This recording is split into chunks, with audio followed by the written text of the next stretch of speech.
السلام علیکم مائی YouTube wears, امید کرتی ہوں آپ سب خیریت سے ہوں گے۔ ناول سٹارٹ کرنے سے پہلے میری آپ تمام ویئرز سے ریکویسٹ ہے کہ پلیز میرے چینل اناشا وائس کو سبسکرائب کیجئے، میری ویڈیوز کو لائک شیئر کمنٹ میں ریویوز لازمی دیں اور ساتھ ہی ساتھ بیل آئیکن کو ہٹ کر دیجئے تاکہ آپ کو تمام اپڈیٹس وقت پر ملتی رہیں۔ شروع کرتے ہیں اپنا ناول جینے کی وجہ، از قلم اناشا، قسط نمبر 35۔ کمرے میں اندھیرا تھا، بس کھڑکی کے کنارے سے آتی مدھم سی روشنی اس بات کی گواہی دے رہی تھی کہ رات اپنے اختتام کی طرف جا رہی ہے۔ ارشمان جو رات گئے خاموشی سے گھر میں داخل ہوا تھا، بنا کسی سے نظریں ملائے سیدھا اپنے کمرے کا رخ کر گیا تھا۔ تھکن چہرے پر طاری تھی، لیکن آنکھوں میں نیند کا نام و نشان نہیں تھا۔ جیسے جیسے قدم بیڈ کے قریب بڑھے، ذہن پر دن بھر کی تلخیوں کا وزن اور گہرا ہوتا چلا گیا۔ کچھ کہے سنے بغیر اس نے جوتے ایک طرف پھینکے، کوٹ اتار کر کرسی پر ڈالا اور سیدھا بیڈ پر گر گیا۔ آنکھیں بند کیں تو خاموشی اس کے اندر شور مچانے لگی۔ پتہ نہیں کب نیند آ گئی، شاید اس لیے کہ تھکن حد سے زیادہ تھی، یا شاید اس لیے کہ دل کسی جنگ سے تھک چکا تھا، لیکن صبح دیر تک سونے کی مہلت نہیں ملی۔ روم میں ہلکی ہلکی کٹر پٹر کی آوازیں تھیں۔ وہ نیم وا آنکھوں سے بستر پر کروٹ بدلتا رہا، پر جیسے ہی کسی پرفیوم کی مہک سانسوں میں اتری، وہ پوری طرح جاگ گیا۔ بیڈ پر سیدھا ہو کر بیٹھتے ہی اس کی نظریں ڈریسنگ ٹیبل کے قریب کھڑی جانان پر پڑیں، جو آئینے کے سامنے کھڑی دوپٹہ سیٹ کرتے ہوئے یونیورسٹی کے بیگ کی زپ بند کر رہی تھی۔ اس کی پیشانی کی رگیں تن گئیں۔ اتنی صبح صبح تیار ہو کے کہاں جا رہی ہو؟ آواز میں نیند کی خمار کم اور غصے کی جھلک زیادہ تھی۔ جانان نے کوئی جواب نہیں دیا، نہ مڑی نہ ٹھہری، بس اپنا کام کرتی رہی جیسے اس کی بات سنی ہی نہ ہو۔ ارشمان کی آنکھیں سکڑ گئیں۔ میں نے پوچھا ہے کہاں جا رہی ہو؟ اب کی بار جانان رک گئی، آہستگی سے پلٹی اور بنا تمہید کے نہایت عام سے لہجے میں بولی، یونیورسٹی جا رہی ہوں۔ ایک لمحے کے لیے خاموشی چھا گئی، پھر ارشمان کا چہرہ اور سخت ہوا، آنکھوں میں پہلے سے موجود تپش اور بڑھ گئی۔ تم نے مجھ سے پوچھا ہے کہ یونیورسٹی جا سکتی ہو یا نہیں؟ جانان نے ایک پل کو آنکھیں بند کی، جیسے خود کو سنبھال رہی ہو، پھر سیدھی اس کی طرف دیکھ کر بولی، میں پہلے بھی یونیورسٹی جاتی تھی، اگر آپ کو یاد ہو نہ ہو یا پھوپھو نے آپ کو نہ بتایا ہو تو اس میں میرا کوئی قصور نہیں ہے، اور ویسے بھی شادی کی شرط یہی تھی کہ میں اپنی پڑھائی کنٹینیو رکھوں گی، تو آپ مجھے روک نہیں سکتے۔ اتنا کہہ کر وہ اپنا دوپٹہ سنبھالتی بغیر ایک لمحے کا توقف لیے دروازے کی طرف بڑھ گئی۔ ارشمان بس اسے جاتا دیکھتا رہا، جیسے لفظ زبان تک آ کر بھی رک گئے ہوں۔ دروازہ بند ہونے کی آواز کے ساتھ ہی وہ جیسے ہوش میں آیا۔ غصہ اس کے اندر بھڑک اٹھا۔ سیدھے بیٹھتے ہی ایک جھٹکے سے سائڈ ٹیبل کی طرف ہاتھ بڑھایا اور وہاں رکھا ہوا لیمپ ایک لمحے میں ہاتھ میں آیا اور اگلے لمحے زور سے فرش پر دے مارا۔ شیشے کے چکنا چور ہونے کی آواز کمرے میں گونج گئی۔ ارشمان کا دل زور زور سے دھڑک رہا تھا۔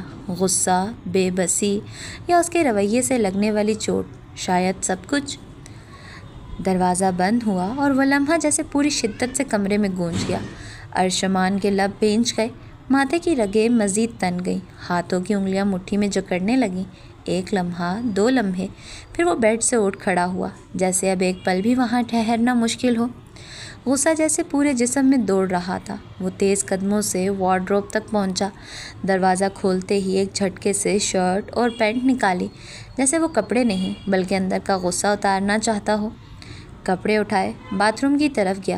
چہرے پر کوئی تاثر نہیں تھا، یا شاید وہ تاثر اب چہرے سے نکل کر آنکھوں میں چھپ گیا تھا۔ چند ہی منٹ بعد وہ تیار ہو کر کمرے سے باہر نکلا۔ سیڑھیاں اترتے ہوئے اس کا ذہن ابھی تک جانان سے ہوئی گفتگو میں الجھا ہوا تھا، لیکن جیسے ہی وہ نیچے پہنچا، گیٹ کے باہر جاتی گاڑی کی جھلک اسے کچھ اور بتا گئی۔ وہ جا چکی تھی ڈرائیور کے ساتھ، اکیلی، بغیر اس سے پوچھے۔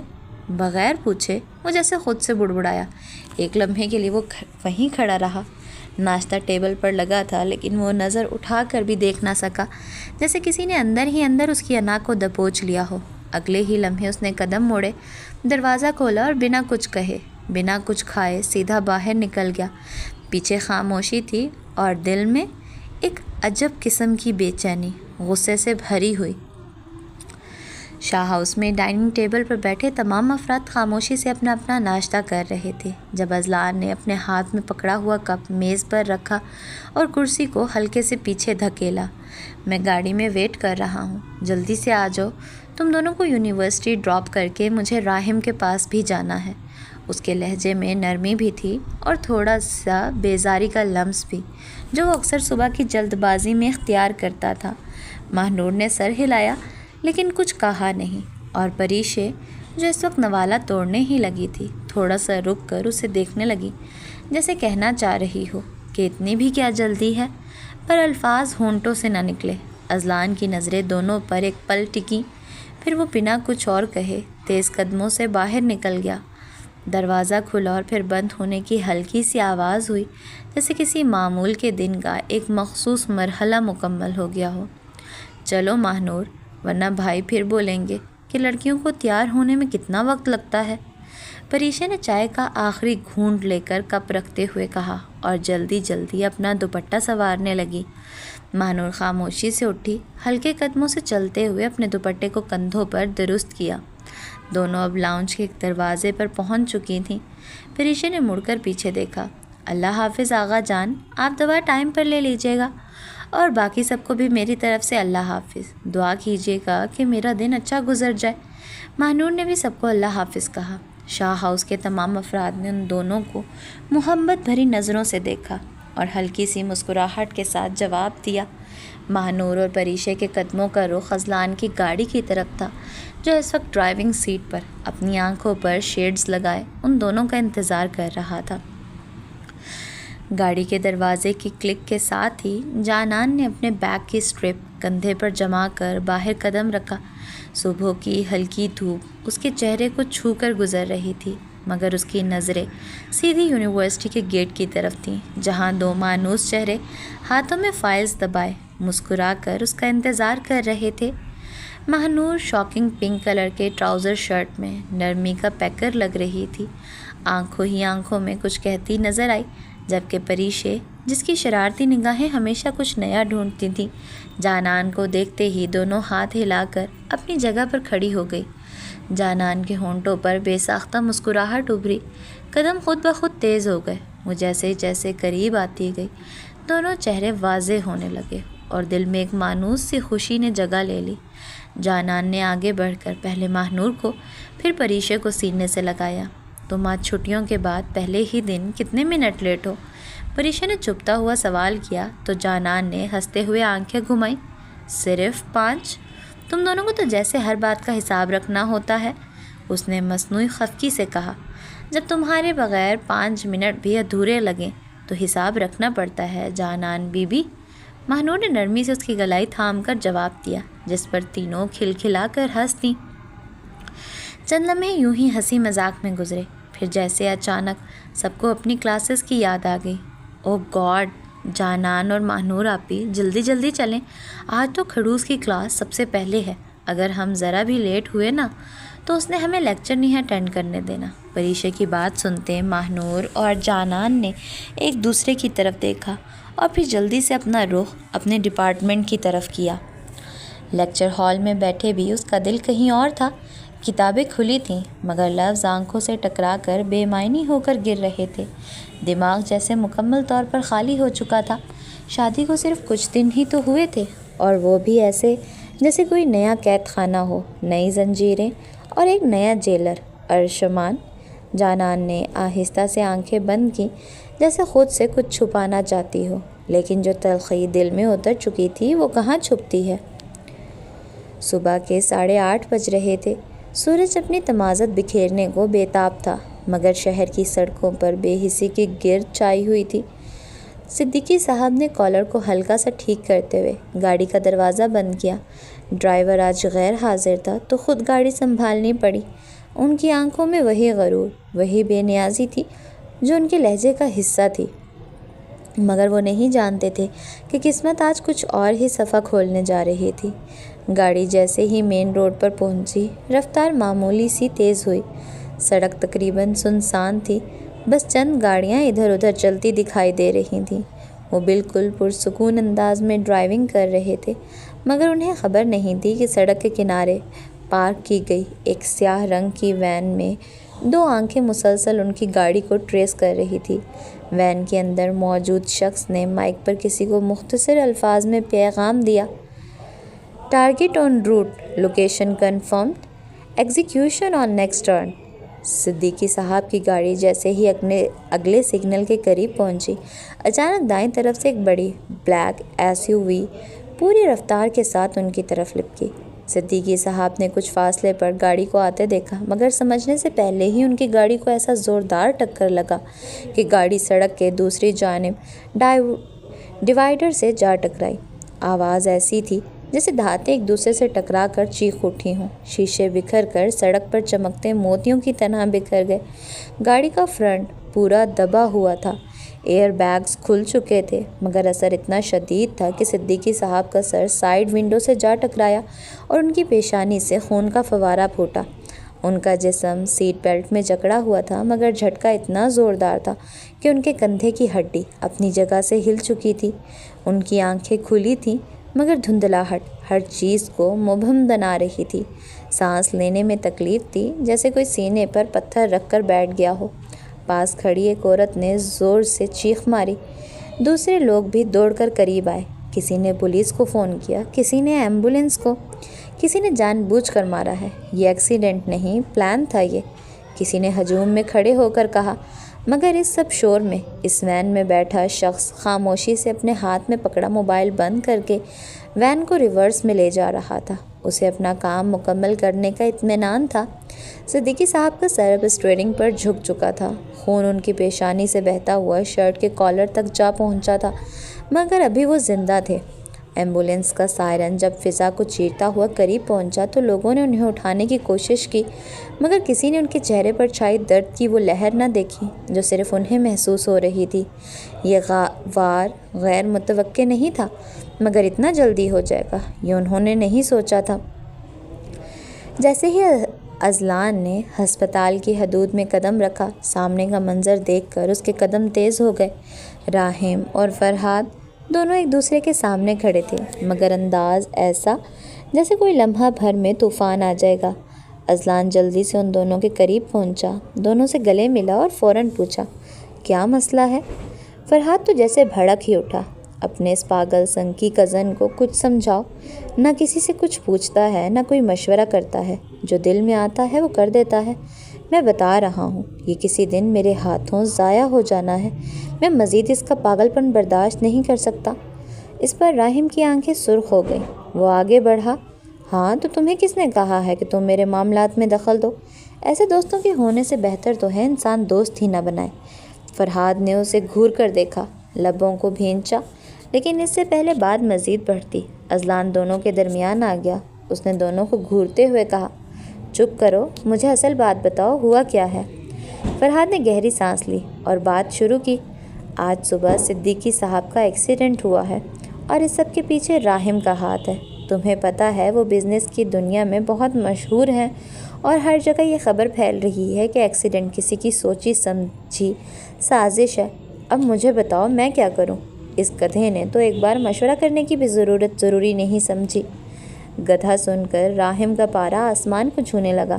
اس نے لمحہ بھر میں ہاتھ کا مکہ بنایا اور فرحاد کے منہ پر جڑ دیا۔ فرحاد کا جسم ایک جھٹکے سے پیچھے ہوا، لیکن وہ سنبھل گیا۔ آنکھوں میں آگ سی بھر آئی۔ وہ پلٹ کر وار کرنے ہی والا تھا کہ اذلان بیچ میں آ گیا۔ اس نے راحم کو گھور کر پیچھے کیا اور فرحاد کو قابو کیا۔ راحم، یہ کیا حرکت ہے؟ غلطی بھی خود کر رہے ہو اور مار بھی اسے رہے ہو جو تمہیں ساری سچویشن سے نکال سکتا ہے۔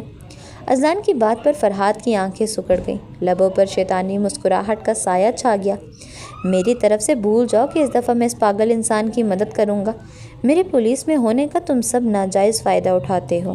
یہ کہہ کر وہ دونوں کو گھورتا ہوا کوریڈور کے بینچ پر جا بیٹھا۔ راحم کا چہرہ غصے سے سرخ ہو رہا تھا۔ قدم تیز کر کے فرحاد کی طرف بڑھا، لیکن اذلان نے اسے روک لیا۔ پاگل انسان، بجائے اس کو راضی کرنے کے تم اس پر ہاتھ اٹھا رہے ہو۔ راحم نے خود کو چھڑوانے کی کوشش کی، لیکن اذلان کا ہاتھ مضبوط تھا۔ وہ جھٹکے سے رک کر سرد لہجے میں بولا، تمہیں لگتا ہے کہ میں یعنی راحم شاہ کسی کی منتیں کرے گا؟ کسی کو پتہ نہیں چلنا چاہیے کہ اس ایکسیڈنٹ کے پیچھے میرا ہاتھ ہے، کیونکہ صدیقی میرا مجرم ہے، اور جب تک میں اسے اس کے گناہ کی سزا نہیں دے لیتا، میں نہیں چاہتا کہ اس معاملے میں کوئی پڑے اور اس معاملے میں میرا نام نہ آئے۔ اس کے لیے اس 2 نمبر پولیس والے کو اپنی 2 نمبری دکھانی پڑے گی، نہیں تو یہ فرحات خان میرے ہاتھوں بچے گا نہیں، بڑا افسر ہوگا یہ اپنے پولیس اسٹیشن میں۔ خاموشی چھا گئی۔ فرحات نے سر اٹھا کر راہم کو دیکھا، پھر اذلان نے۔ دونوں کی نگاہوں میں حیرت، غصہ اور بے بسی تھی۔ اذلان نے بے یقینی سے پوچھا، راہم تم کب سے کرمنلز والے کام کرنے لگے؟ جان بوجھ کر کسی کا ایکسیڈنٹ کروا دیا، اور وہ بھی بنا کسی کو کچھ بتائے۔ راہم کی نظریں اذلان سے نہیں ہٹی۔ صدیقی نے جو کیا ہے اس کے بعد میں کچھ بھی کر سکتا ہوں، یہ بدلہ ہے، اور بدلہ لینے میں رحم کی گنجائش نہیں ہوتی۔ فرحات دانت پیس کر اٹھا، میں تمہیں صاف بتا رہا ہوں تم اس کیس سے دور ہوگے، اور اگر مجھے پتہ چلا کہ تم نے پھر کوئی ایسی حرکت کی ہے تو میں خود تمہیں گرفتار کروں گا، تم چاہے راہم شاہ ہو یا کوئی بادشاہ۔ راہم نے فرحات کی طرف طنزیہ ہنسی اچھالی، جیسے کہہ رہا ہو کہ تم مجھے روکو گے۔ اذلان نے دونوں کو دیکھا، اس کے صبر کا پیمانہ لبریز ہو چکا تھا۔ بند کرو یہ سب، تم دونوں دوست ہو یا دشمن؟ فرحات، میں جانتا ہوں راہم نے غلط کیا، لیکن ابھی سب سنبھالنے کا وقت ہے، اور تم راہم، اگر تم چاہتے ہو کہ تمہارا نام نہ آئے تو تمہیں ہی صبر کرنا ہوگا، تمہارے غصے سے سب کچھ خراب ہو سکتا ہے۔ راہم نے لب بھینچے، میں اپنی بات پر قائم ہوں، صدیقی میرا مجرم ہے، اور جو کرنا پڑا وہ میں کروں گا، بس تم دونوں اس بات کا خیال رکھو کہ کسی کو میرے پیچھے کی سچائی کا علم نہ ہو۔ فرحات نے اس کی طرف دیکھا جیسے وہ آخری بار اسے برداشت کر رہا ہو، پھر سر جھٹک کر بولا، میں دیکھتا ہوں کہ تم کہاں تک جا سکتے ہو راہم شاہ۔ یہ کہہ کر وہ خاموشی سے وہاں سے چلا گیا۔ پیچھے راہم اور اذلان کھڑے رہ گئے۔ ایک کی آنکھوں میں انتقام کی آگ تھی، دوسرے کی بے بسی اور خالص فکر۔ بیسمنٹ کی ٹھنڈی اور نم فضا میں اندھیرا گہرا تھا، مگر راہم کے اندر کا غصہ اس اندھیرے کو بھی شکست دے رہا تھا۔ قدموں کی چاپ جیسے خاموش دیواروں سے ٹکرا کر واپس پلٹتی ہو، ہر قدم اس کی بے رحم سوچ کا آئینہ تھا۔ وہ شخص جس کی حالت اب قابل رحم سے بھی بدتر ہو چکی تھی، کرسی سے بندھا ہوا تھا، ہونٹ سوکھ کر عجیب منظر پیش کر رہے تھے، جیسے صدیوں سے پیاسا ہو، اور وہ آنکھیں صرف ایک چیز مانگ رہی تھیں، رحم۔ راہم آہستہ آہستہ اس کے قریب آیا، چہرے پر وہی پرانا بھیانک سکون لیے۔ اور سناؤ، تمہاری خاطر تواضع تو صحیح ہو رہی ہے نا؟ اس کی آواز میں زہر گھلا ہوا تھا، جیسے ہر لفظ اس شخص کے جسم میں پیوست ہو رہا ہو۔ وہ شخص بے بسی سے اپنی آنکھیں میچ گیا، جیسے کوئی رحم کی بھیک مانگ رہا ہو، جیسے اس کی زبان پر قفل پڑ گیا ہو اور جواب دینے کی سکت بھی اس کے وجود سے رخصت ہو چکی ہو۔ راہم کی آنکھیں تن گئیں۔ وہ کچھ لمحے خاموشی سے اسے گھورتا رہا، پھر ایک جھٹکے سے اس کے بالوں کو مٹھی میں جکڑ کر اس کا چہرہ اوپر اٹھا لیا، اس کے چہرے کے قریب ہو کر زہریلی سرگوشی کی، میں نے تم سے کچھ پوچھا ہے، مجھے اس کا جواب چاہیے۔ وہ شخص اب آنکھوں میں خوف کے گہرے سائے لیے راہم کو دیکھ رہا تھا، زبان ہلانا شاید بھول چکا تھا، خوف کی چادر میں لپٹا وہ مکمل خاموش تھا۔ راہم کے صبر کا پیمانہ لبریز ہوا، اس کا مضبوط ہاتھ کے مکے کی گونج لمحے بھر میں بیسمنٹ کی خاموش دیواروں سے ٹکرا گئی۔ کرسی سمیت وہ شخص نیچے گرا، خون، کرسی اور چیخ سب کچھ ایک ہی منظر میں سمٹ آیا۔ راہم نے نیچے گرے وجود کو دیکھا، پھر گردن ایک طرف جھکا کر دبی آواز میں بولا، لگتا ہے تمہاری خاطر تواضع صحیح سے نہیں ہو رہی۔ پھر وہ چند قدم چل کر سامنے موجود ٹیبل کی طرف بڑھا، جہاں ایک شفاف بوتل رکھی تھی۔ اس کی انگلیاں بوتل کے گرد لپٹیں، جیسے اس لمحے کا برسوں سے انتظار رہا ہو۔ وہ پلٹا اور آہستہ آہستہ اس شخص کی طرف واپس بڑھا۔ ویسے جس نے تمہیں میری دانین کو نقصان پہنچانے کے لیے کہا تھا نا، اس کو بھی میں ہلکا سا ٹریلر دکھا کر آیا ہوں، لیکن پہلے تمہارا قصہ تمام کروں گا، اس کے بعد اس سے نپٹوں گا۔ یہ کہتے ہی وہ بوتل کو اس شخص کے سامنے لایا، جو اب کسی کٹی ہوئی شاخ کی طرح کرسی سے نیم بے ہوش جھول رہا تھا، مگر جیسے ہی اس کی نظر اس بوتل پر پڑی، آنکھیں آخری حد تک کھل گئیں، سر مسلسل نفی میں ہلنے لگا۔ بے بسی کی ایک اور سطح، آواز نہیں صرف آنکھیں بول رہی تھیں، شاید چیخنا بھی بھول چکا تھا۔ راہم نے بوتل کا ڈھکن کھولا، ایک لمحے کو وہ رکا اور پھر اس شخص کے ہاتھوں کو تھاما، انہیں سامنے کیا اور انتہائی اطمینان سے بوتل کا تیزاب اس کے ایک ہاتھ پر انڈیلا۔ 1 سیکنڈ کے اندر اندر وہ چیخ نکلی جو دیواروں کو چیرتی ہوئی بیسمنٹ کی چھت تک پہنچی۔ راہم کا چہرہ بے حسی کی تصویر بنا ہوا تھا۔ انہی ہاتھوں سے تو نے میری بیوی کے اوپر تیزاب پھینکا تھا نا؟ پھر اس نے دوسرا ہاتھ بڑھایا اور ویسی ہی بے رحمی سے تیزاب کا باقی مواد بھی انڈیل دیا۔ چیخیں، التجائیں، تکلیف، سب کچھ اس خاموش کمرے میں شور میں بدل گیا۔ راہم پیچھے ہٹا، چہرے پر غصے کے بجائے سکون تھا۔ وہ پلٹا اور دروازے کی طرف بڑھا۔ باہر نکلنے سے پہلے ایک بار پھر مڑا اور گارڈ کو دیکھ کر سخت لہجے میں بولا، یہ مرنا نہیں چاہیے جب تک میں واپس نہ آؤں۔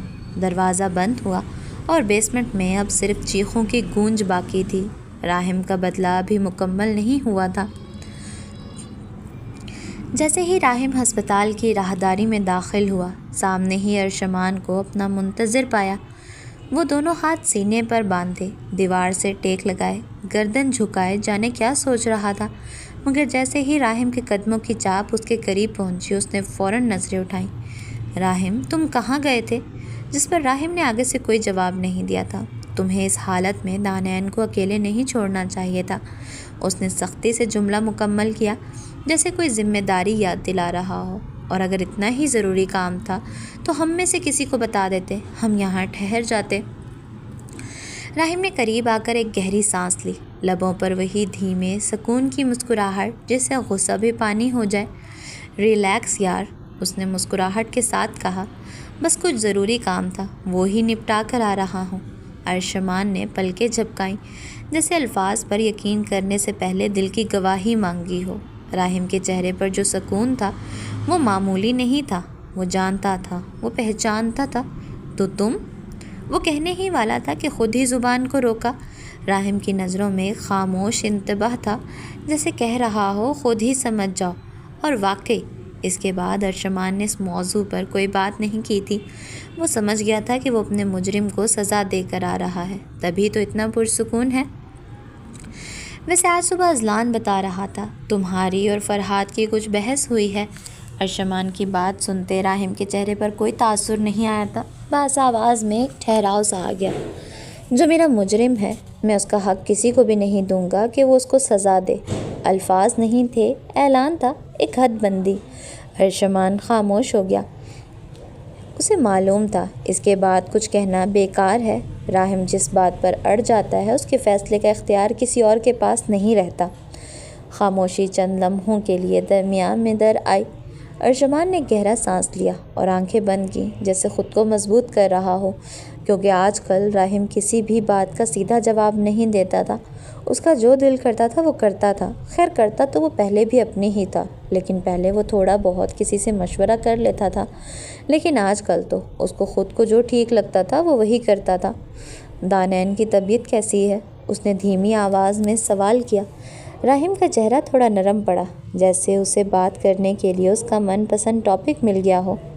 بہتر ہے، کچھ دیر پہلے ڈاکٹر آیا تھا، اس نے کہا بس ریسٹ کی ضرورت ہے۔ ارشمان نے اس بات میں سر ہلایا، پھر ایک بار خاموشی چھا گئی۔ یہاں ہوتی ہے ہماری آج کی ایپیسوڈ کا اختتام۔ امید کرتی ہوں کہ آپ کو یہ ناول پسند آ رہا ہوگا۔